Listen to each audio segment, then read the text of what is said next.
बघा, पुण्यात स्वारगेटला घडली महाभयंकर घटना. तर एका मुलीवर आता सगळ्यांनाच माहिती आहे काय झालं ते बसमध्ये.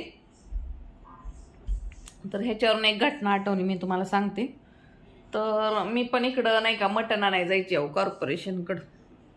आणि ते कॉर्पोरेशन नदीपाशी ना, त्या नदीत पण अशा भंगार गाड्या आहेत नाही का, कार गाड्या वगैरे.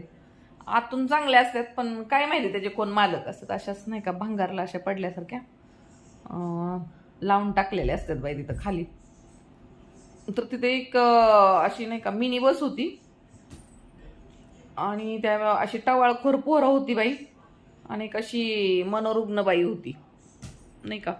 अशा फिरत्यात नाव रोडनं, त्यांना कोण लक्ष देणार. तर ती मनोरुग्ण बाई होती, तर तिला त्यात ते घेऊन गेलते बाई.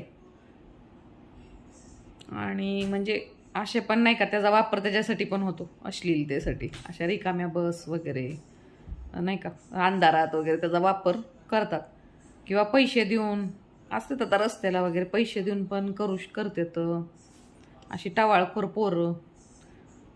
तर त्याचा वापर तर मला वाटतं ह्या जुन्या बसेस वगैरे असतील ना स्वारगेटला, सगळ्या भंगारला टाकून द्याव्या बाई. त्यांचा सुद्धा वापर ते तिकडं तसा होत असेल असं मला वाटतंय.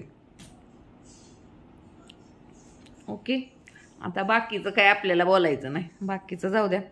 कारण कसं आहे आता सध्या त्याचं इन्व्हेस्टिगेशन चालू आहे ना, त्याच्यामुळे काय बोलणे चुकीचं आहे त्या गोष्टीवर.